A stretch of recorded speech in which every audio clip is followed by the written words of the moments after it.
আগামী ৩রা জুলাই পর্তুগালের নকআউট স্টেজের ম্যাচ রয়েছে। একটু যদি খেয়াল করে দেখেন তাহলে গত বছর 2025-এ ৩রা জুলাই কিন্তু আমরা সকলে হারিয়েছিলাম ডিয়েগো জোটাকে।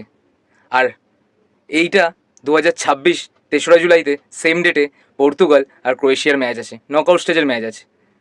ডিয়েগো জোটা কিন্তু এর আগে একটা ইন্টারভিউতে বলেছিল যে সে 2026-এর ওয়ার্ল্ড কাপটা রোনাল্ডোর জন্য খেলতে চায়, নিজের 100% দিয়ে চেষ্টা করবে সেই ওয়ার্ল্ড কাপটা যেন রোনাল্ডোর হাতে তুলে দিতে পারে।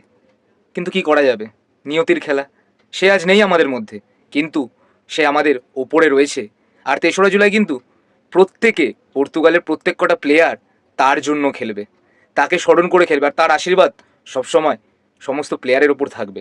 আমার মন বলছে সেদিনকে খুব ভালো একটা কামব্যাক করবে, ফুল টিম পর্তুগালের খুব ভালো পারফরমেন্স করবে আর সে ম্যাচটা জিতে ফিরবে।